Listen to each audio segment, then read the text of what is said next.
यदि आप जीएसटी की रिटर्न्स फाइल नहीं करते हैं तो आप ई वे बिल को भी नहीं जनरेट कर पाएंगे। इसके लिए सर सीबीआईसी ने नोटिफिकेशन इशू कर दिया है, जिसके बारे में कि हम इस जीएसटी न्यूज़ में डिस्कशन करेंगे।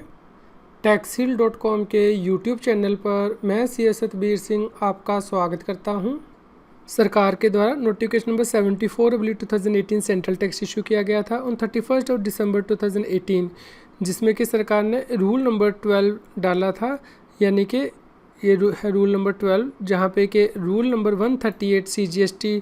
रूल में रूल 138 डी के बाद रूल 138 ई जो है वो इंसर्ट किया था, जैसा कि आप अपनी स्क्रीन पर देख पा रहे हैं, जिसमें कि सरकार ने कहा था कि यदि कोई कंसाइनर है, कंसाइनी है, ट्रांसपोर्टर है, ई कॉमर्स ऑपरेटर है या फिर कोरियर एजेंसी है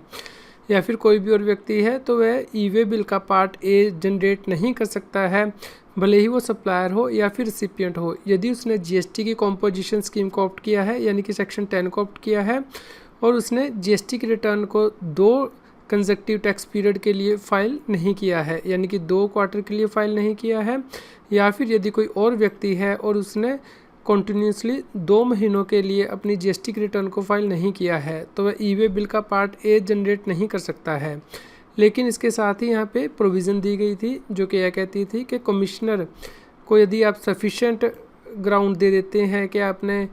जो है ये कॉम्प्लायंस क्यों नहीं किया था, तो उस केस में वह ऑर्डर पास कर सकता है और आपको अलाउ कर सकता है कि ई वे बिल का पार्ट ए आप जनरेट कर सकते हैं, लेकिन इसके लिए वो कंडीशंस और रिस्ट्रिक्शंस स्पेसिफाई कर सकता है।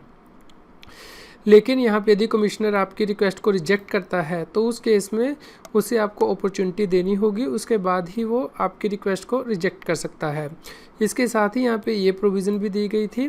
कि यदि स्टेट कमिश्नर या फिर यूटी कमिश्नर आपकी परमिशन को ग्रांट कर देता है या फिर रिजेक्ट कर देता है तो ये मान लिया जाएगा कि CGST एक्ट के अंतर्गत भी कमिश्नर ने आपकी जो परमिशन है वो ग्रांट कर दी है या फिर रिजेक्ट कर दी है। और इस केस में कमिश्नर का मतलब है कि जो व्यक्ति यहाँ पे स्पेसिफाई किए गए हैं क्लोज ए और क्लोज बी के अंतर्गत, उनका जो जुडिक्शनल कमिश्नर है वह कमिश्नर।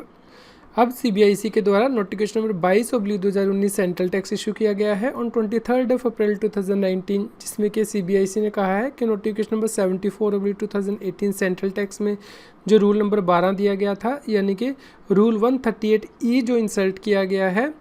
CGST रूल 2017 में, उसकी जो इफ़ेक्टिव डेट होगी वो 21 जून 2019 होगी, यानी कि 21 जून 2019 से आप ई वे बिल को जनरेट नहीं कर पाएंगे यदि आपने जीएसटी के रिटर्न्स को फाइल नहीं किया है एज पर रूल 138 ई।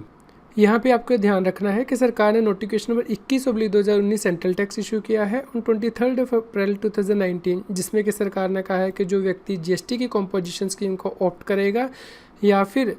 Notification number 2/2019 central tax rate के अंतर्गत स्कीम को ऑप्ट करेगा, यानी कि 6% जीएसटी की स्कीम जिसमें कि 3% CGST पे करना होता है, 3% SGST पे करना होता है, उस केस में व्यक्ति को सिर्फ एक ही रिटर्न को फाइल करना है, यानी कि GSTR4 को फाइल करना है, वो भी फाइनेंशियल ईयर के ख़त्म होने के बाद 30 अप्रैल तक ये रिटर्न फाइल करनी है।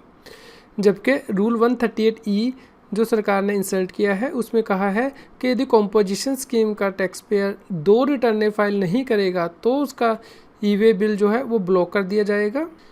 इस प्रकार ये रूल 138 ई है जो कि सरकार ने इंसर्ट किया था, जिसमें कि कहा गया था कि यदि कोई व्यक्ति कॉम्पोजिशन स्कीम को ऑप्ट करता है तो उसका ई वे बिल तभी ब्लॉक किया जाएगा यदि वो 2 टैक्स पीरियड के लिए कंसेक्टिवली अपनी जीएसटी के रिटर्न को फाइल नहीं करता है। इस प्रकार अब तो उसे एक ही रिटर्न फाइल करनी है, वो भी फाइनेंशियल ईयर के बाद। तो ये रूल किस प्रकार इम्प्लीमेंट होगा, इस पे सरकार को क्लैरिफिकेशन इशू करनी चाहिए। इसके अलावा यदि कोई व्यक्ति नई 6% की जीएसटी की स्कीम को ऑप्ट करता है तो उसके बारे में भी यहाँ पे कुछ नहीं स्पेसिफाई किया गया है, क्योंकि उस केस में भी वो सिर्फ एक ही रिटर्न फाइल करेगा, वो भी फाइनेंशियल ईयर के ख़त्म होने के बाद। जबकि यहाँ पे रूल 138 ई में ये बताया गया है कि यदि कंसेक्टिवली 2 महीने के लिए रिटर्न नहीं फर्निश की जाती किसी और टैक्स पेयर के द्वारा तो उसका ई वे बिल ब्लॉक किया जाएगा। इसके बारे में भी सरकार को क्लैरिफिकेशन इशू करनी चाहिए कि जो व्यक्ति नई 6% की जीएसटी की स्कीम को ऑप्ट करेगा उसके लिए ई वे बिल की प्रोविज़न को किस प्रकार इम्प्लीमेंट किया जाएगा। जो नोटिफिकेशन हमने इस न्यूज़ में डिस्कस किए हैं उन्हें डाउनलोड करने के लिए लिंक इस जीएसटी न्यूज़ की वीडियो डिस्क्रिप्शन में भी दिया गया है। यदि आप टैक्स के बारे में और अधिक जानकारी चाहते हैं तो हमारे यूट्यूब चैनल की प्लेलिस्ट को रेफ़र कर सकते हैं। यहाँ पे टॉपिक वाइज वीडियो दिए गए हैं जिन्हें कि आप रेफ़र कर सकते हैं। आज की जीएसटी की न्यूज़ आपको कैसी लगी इसके बारे में हमें बताएं। लाइक करें और शेयर करें। जितना अधिक आप लाइक करते हैं और शेयर करते हैं उतनी ही अधिक हमें प्रेरणा मिलती है कि हम और भी अधिक अच्छी जीएसटी की न्यूज़ आप तक पहुंचा पाएँ।